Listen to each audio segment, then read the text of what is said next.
Thank you, Mr. Chairman, and thanks to all of you for stepping up and serving our country. It's very important to all of us. Dr. Junor, as you know, the most recent Department of Defense suicide report found we lost 522 service members to suicide in 2012. And you have noted that the average active duty service member gets to see a mental health professional about once a year. And I introduced legislation earlier this year that ensures that this average becomes the minimum, and not only for active duty, but for Guard and Reserves. And so I was wondering what your plans are for easing access to quality care for members of the Guard and Reserve. Sir, this is a huge priority. The Guard and Reserve suicide continues to be a problem, and even last year when our numbers were slightly better, we still had a downward turn in Guard and Reserve. The peer support, the homegrown, the state-based peer support initiatives are some that have been very helpful, especially in the sense that it's a brotherhood. It's somebody who knows your problem, and so that it helps reduce the stigma.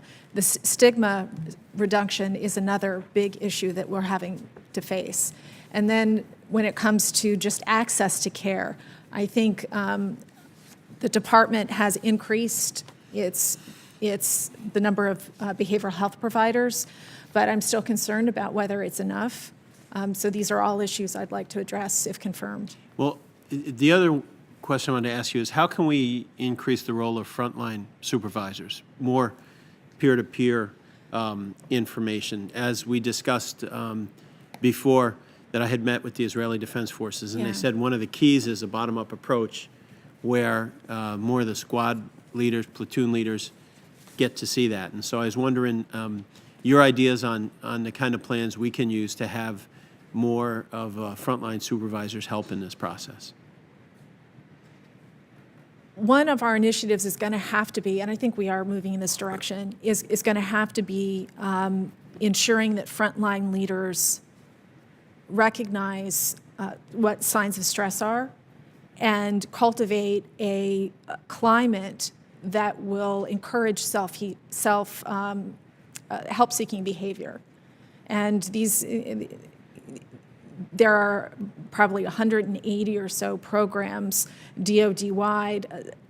A fair amount of them are trying to provide this type of training. One part of the legislation is that we try to figure out what are the best practices of those, all of those, and that we hone in on those as opposed to just running 180 willy-nilly. And they were all born for the right reasons. Exactly. But you're right. We have to figure out what's working, what's not, and to hone in on them. And the ones, you're very right. Going back to that garrison mindset that we had before these conflicts where commanders knew the folks under their command, and they almost like a familial relationship, and so they knew signs of stress early on and were able to encourage that help-seeking behavior. I think that's what we're all looking at, how to go back to. You know, times have changed, the millennials are different, but I think we're moving in that direction. Thank you. Mr. Tanner, I wanted to ask you about privacy protection for service members seeking mental health support. One of the concerns that service members have had over the years is if they go seek to talk to somebody, feel like they're having some personal challenges. There's been a real hesitancy to do that, thinking I might not be able to get the next step in the rung on promotion.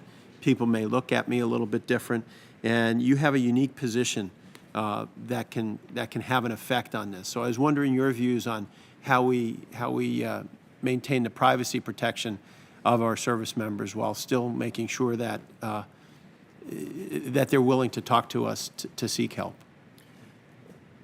The Air Force encourages its members who are dealing with tough issues and who, whether they are mental health issues or other related issues, to seek counsel and advice from peers, from trained professionals, from its leaders.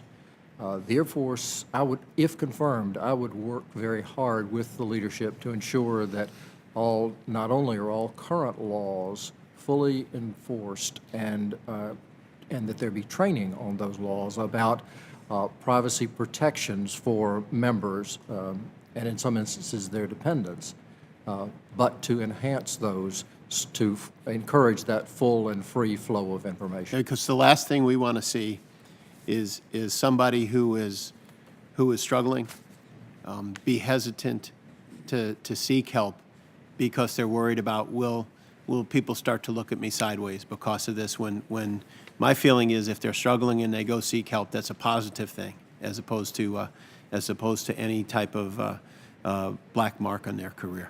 Yes, sir, and if confirmed, I would look forward to working with you and this committee if changes were necessary to the present law to increase the opportunity for that engagement. Right. And in conclusion, I want to thank all of you again for stepping up to serve your country, and to all the families. Thank you for your family sacrifice. This is very, very important work you're going to be doing. Thank you, Mr. Chairman.